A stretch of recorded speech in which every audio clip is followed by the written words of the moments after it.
Money is to be in those chips, right? There'll be no more cash.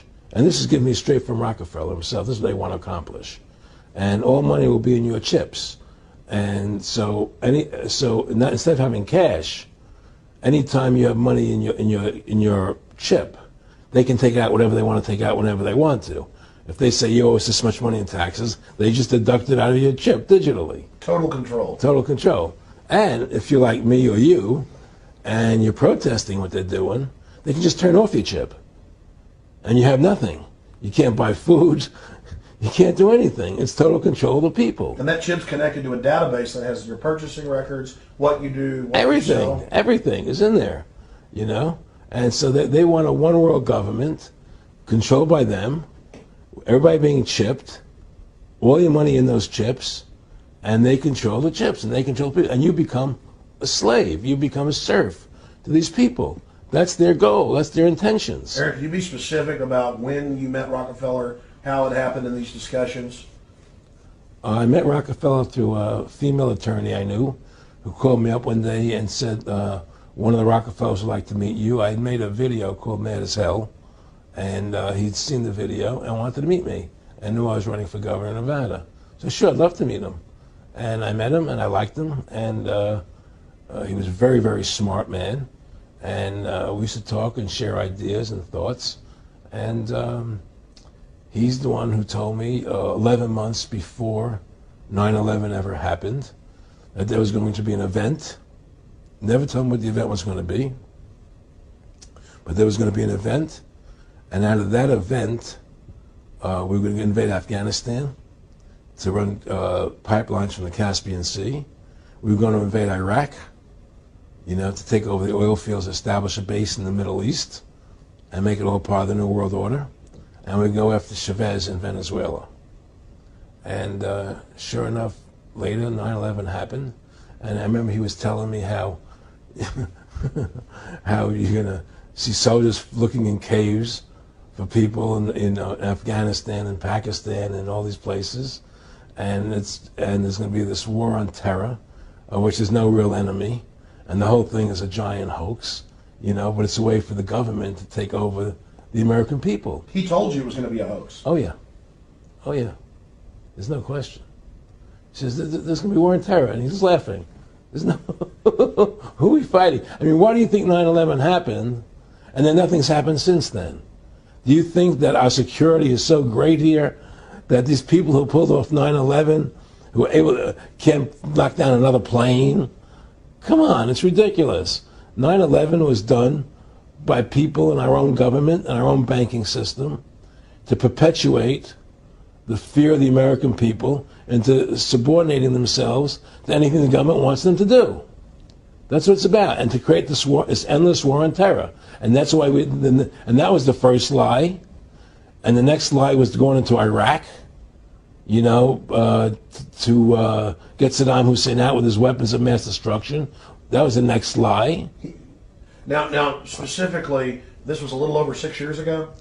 This was 11 months before 9/11. Yeah. And Nick Rockefeller, he's a lawyer. He's become your friend over the previous years, and he's saying to you that there's going to be this big event, and then out of that we're going to have a war on terror, and it's just going to go on and on. Right, an endless war on terror without any real enemy. That you can never, so you can never define a winner. And did he say that it's going to be perfect because you can't define an enemy? It just goes on and on? Yeah, because you can't define a winner. There's no one to beat, so it goes on and on forever. And they can do whatever they want. They scare the hell out of the American public. Look, this whole war on terror is a fraud. It's a farce. It's very difficult to say it out loud because people are intimidated against saying it. Because if you say it, they want to make you into a nutcase. But the truth has to come out. That's why I'm doing this interview. The fact of the matter happens to be that the whole war on terror is a fraud. It's a farce. Yeah, there's a war going on in Iraq because we invaded Iraq. And people over there fighting, you know. But the war on terror, that's a joke, you know. And until we discover what really happened on 9/11 and who was responsible for 9/11, because that's where the war on terror emanates from. That's where it comes from. It was 9/11 that allowed this war on terror to begin. And until we get to the bottom root of 9/11, the truth of 9/11, we'll never know about the war on terror. Aaron, you said that he was, and I think it's important, and I know this about the Rockefellers from Dr. Dennis Cuddy and many others who literally, you'll be 20 years old in a lunch line at college, and there's David Rockefeller. And they're experts at recruiting and getting what they call players, and that clearly he was, I want to make it specific and just get you to reiterate what you said last night about you got 30% of the vote, you were having an effect, you made mad as hell, they knew that you'd started the Constitution Party, they knew that you were somebody who was taking action and getting things done, you'd already made some big films, had a lot of other successes, so they were trying to recruit you, and didn't it come down to the point of, hey, we are here to recruit you, and don't worry, your chip's going to say, don't mess with us, this guy's don't touch. Yes, that did happen. I was definitely being recruited, but it's more subtle than that. Well, in your words, just go through the process, and then what he said to you. Well, what it is remember, we were friends, and he used to come to my house a lot. We'd have dinner, we'd talk, and he'd tell me about business investments I get involved in, or they would help me with this business investment or that business investment. And was I interested in joining the Council on Foreign Relations? I would have to get a letter to join them, but was I interested in that? And, just stuff, leading you on. And I used to say to him that I never really did that because that wasn't where I was coming from. As much as I like you, Nick, your ways and my ways, we're on the opposite side of the fence. I don't believe in enslaving people, and he would come back with, oh, I do? Or? Well, it would be more like, It's better for them. Well, it's more like, how do I put it? It was like, what do you care about them? What do you care about those people?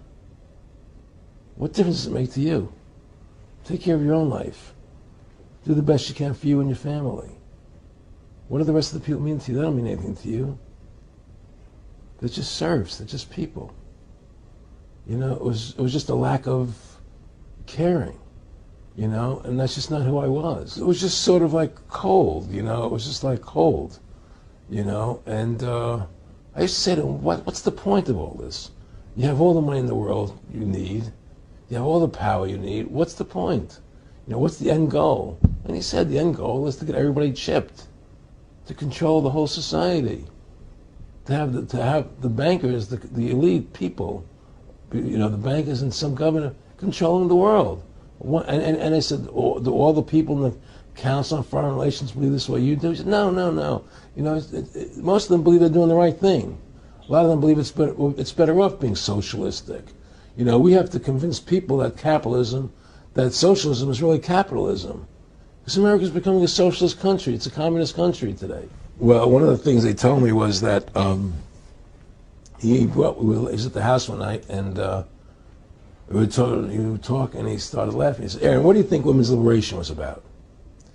And I said, I had pretty conventional thinking about it at that point. I said, I think it's about women having the right to work, getting equal pay with men, just like they won the right to vote, And he started to laugh. He said, you're an idiot.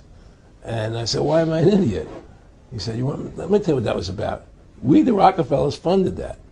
We funded Women's Lib, And we're the ones who got all over the newspapers and television, the Rockefeller Foundation. He says, and you want to know why? He said, there were two primary reasons. And one reason was we couldn't tax half the population before Women's Lib. And the second reason was, now we get the kids in school at an early age. We can indoctrinate the kids how to think. It breaks up their family. The kids start looking at the state as the family, as the school, as the officials, as their family, not as the parents teaching them. And so those are the two primary reasons for Women's Lib, which I thought up to that point was a noble thing.